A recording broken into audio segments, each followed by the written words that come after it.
Uh, ini kita kita mulai perkuliahan semester genap tahun 2020-2021 untuk kelas matematik, lanjutan dari matematik yang terakhir, yaitu numerik, bisa disebut juga analisa numerik atau metode numerik, yang berisi nanti adalah penyelesaian persamaan matematik atau kalkulus yang dilakukan melalui pendekatan numerik. Apa numerik itu nanti akan saya jelaskan, ya. Jadi kalau sebelumnya kita itu belajar tentang mulai dari diferensial, kemudian dilanjut integral, dan yang kemarin semester sebelumnya adalah persamaan diferensial. Itu semua kita selesaikan secara analitis, ya. Kadang-kadang suatu persamaan, baik itu persamaan biasa terdiri dari banyak variabel, maupun persamaan-persamaan diferensial yang kadang-kadang penyelesaiannya rumit, ya. Mungkin kalau diferensial saja biasa mungkin mudah, tapi kalau sudah sampai integral, apalagi persamaan diferensial, kadang-kadang kita menjumpai suatu persoalan-persoalan yang rumit, bahkan sangat sulit untuk diselesaikan. Nah, bagaimana caranya itu?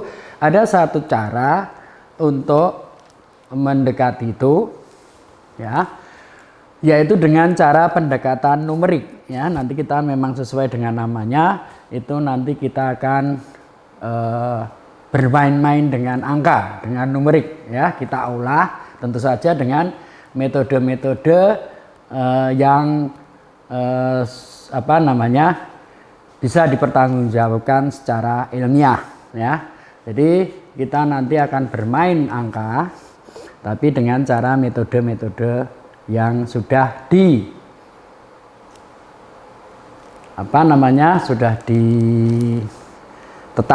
atau bahkan sudah ada penemuan-penemuan baru tentang numerik ini, ya. Banyak teori. Di dalam nanti pelajaran tentang numerik ini nanti akan banyak, bahkan paling banyak metode-metode daripada matematika sebelumnya, ya. Analisa numerik itu ada sekitar 20 atau 30, ya, metode-metode yang harus kita pelajari, ya. Mulai dari untuk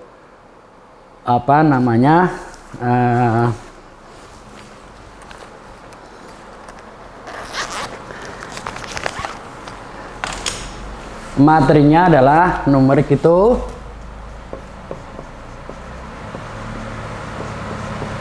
analisa numerik, metode numerik sama saja, ya. Itu materinya adalah antara lain adalah bagaimana kita mencari akar persamaan, ya. Kemudian ada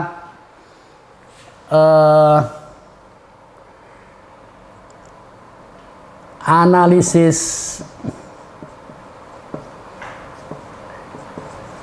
regresi, kemudian ada interpolasi,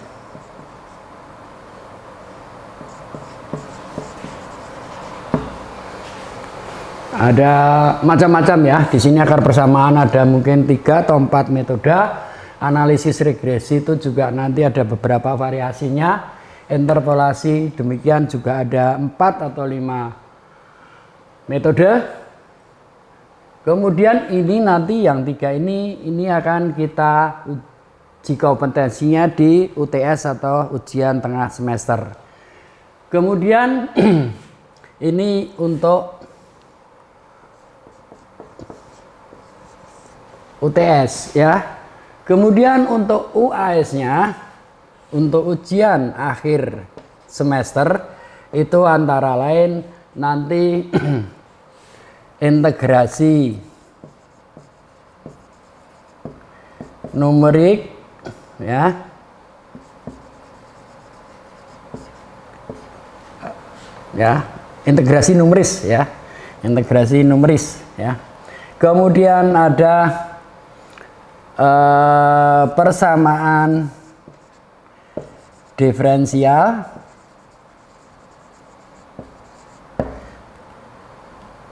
secara numeris juga ya. Ya, ini nanti antara lain dan mungkin ada tambahan-tambahan metode-metode yang lain ya. Jadi yang akan kita pelajari bahkan kita diskusikan bersama ini nanti adalah seperti ini antara lain ya. Kemudian buku atau referensi yang harus sebaiknya dipunyai dan dipelajari, yaitu saya menggunakan metode numerik ya. Ini metode numerik karangannya Pak Bambang Triatmojo ya. Ini beliau adalah dosen di UGM ya. Sudah cukup lama mendalami masalah numerik. Beliau sangat senior di bidangnya, sangat mumpuni di bidangnya ya. Ini kalau tidak salah sudah edisi ini agak lama saya pakai, yang terakhir sudah mungkin 10 atau 11 ya. Sudah diperbaiki terus sesuai dengan perkembangan teknologi, yaitu terutama perkembangan teknologi di bidang IT ya. Karena numerik ini sangat berkaitan dengan dengan teknologi informasi, terutama teknologi komputasi ya. Jadi nanti di dalam numerik ini akan banyak angka-angka yang harus kita proses ya. Bahkan putaran-putarannya itu selalu diulang nanti ya. Iterasi namanya ya. Itu bahkan tidak hanya sekali dua kali, bahkan kalau yang serius untuk pekerjaan besar sampai ribuan kali ya. Nah kalau kita manusia ngitung 1, 2 kali, 3 kali nggak apa-apa, tapi sampai ribuan kali, nah mungkin jadi apa namanya mungkin sampai pingsan ya itu. Nah tentu saja akan dikerjakan dengan komputer. Nah itulah jadi sekali lagi saya menggunakan metode numerik ini karangannya Pak Bambang Triatmojo ya. Referensinya adalah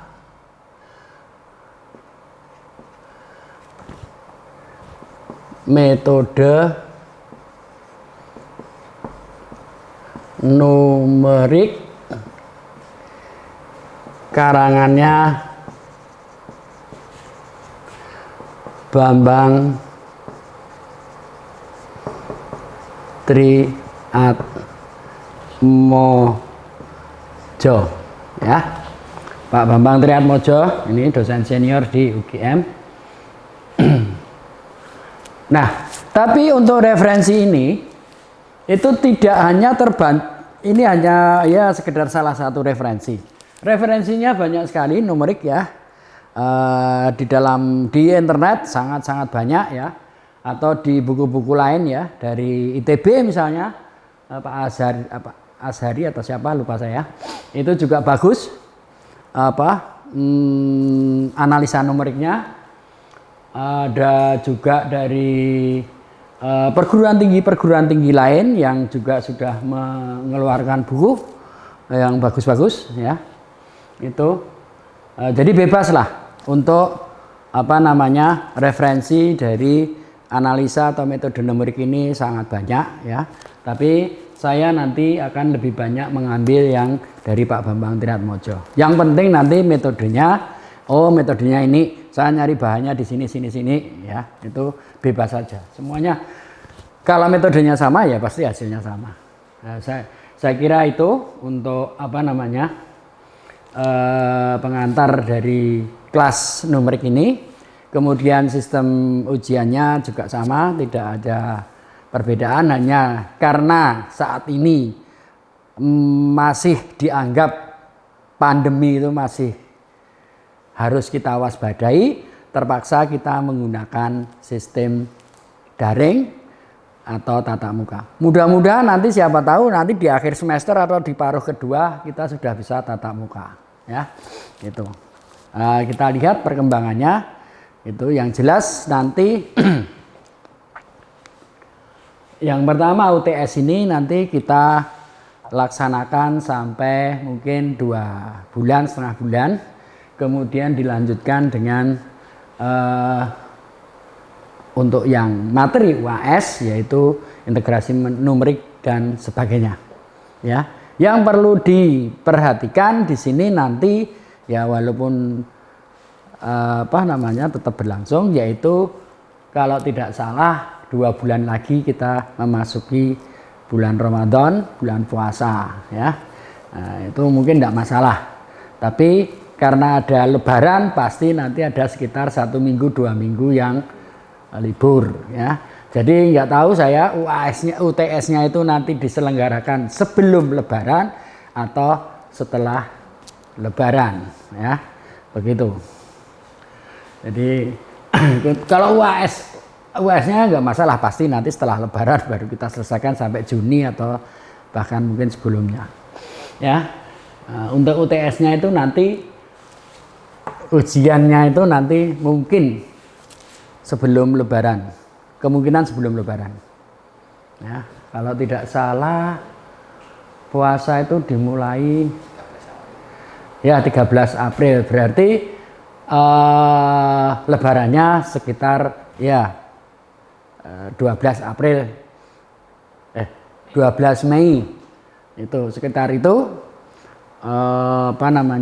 berarti kita ada tatap muka, bukan tatap muka ya, begini nih, daring gini nih mungkin 6 kali ya atau 7 kali, setelah itu UTS, ya.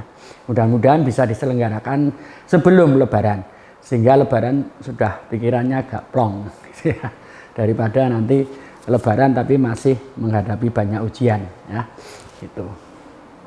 Jadi saya kira untuk nanti yang kurang-kurangan nanti saya sampaikan sambil kita berjalan, ya. Jadi secara umum nanti kita akan mempelajari bersama, kita bahas bersama tentang metode-metode numerik yang banyak dipakai dari terutama kalangan peneliti, ya. Peneliti itu kalau sudah mentok itu biasanya larinya ke numeris, ya. Ini banyak sekali peneliti-peneliti yang menggunakan metode-metode numerik ini. Kalau model matematika yang disusun itu penyelesaiannya keriting begitu, ya, tidak terselesaikan, akhirnya lari ke numeris. Karena numeris ini boleh dikata jurus sapu jagat, ya, semua dihantam, semua habis, ya, itu serumit apapun, ya, begitu. Jadi ini sangat berguna, ya, metode numeris ini, terutama nanti baik untuk yang masih studi maupun yang sudah menjadi seorang peneliti, ya, banyak sekali menggunakan metode-metode numerik untuk penyelesaian dari hasil penelitiannya, ya, hasil laboratoriumnya itu diselesaikan dengan cara metode numerik, ya. Itu saya kira untuk sesi pertama pertemuan pertama ini hanya itu pengantarnya. Untuk selanjutnya nanti kita mulai dengan mencari akar persamaan, ya. Kelihatannya sederhana, tapi mungkin kalau dulu waktu di SLTA akar persamaannya itu hanya 2, ya, rumus ABC. Oh, berarti X1 X2 ketemu sekian. Kalau di sini enggak, nanti akar persamaannya 1000, ya. Tidak hanya 2 tapi bisa 1000, ya. Bebas. ya. Jadi nanti apa akar persamaannya itu Anda tahunya nanti rumus ABC, tapi apa sebenarnya akar persamaan itu? Nah, nanti kita bahas minggu berikutnya. Saya kira sekian dulu untuk pertemuan kali ini. Mudah-mudahan sebelum kuliah dimulai kalian sudah punya bukunya ini. Boleh buku lain boleh, bebas ya. Yang penting topik-topik bahasanya harus nyambung ya, harus match ya, gitu. Jadi pakai buku apapun sembarang ya. Metodenya yang harus dipelajari itu yang harus satu bahasa ya. Oke, saya kira cukup sekian dulu. Nanti kita akan ketemu di minggu-minggu berikutnya.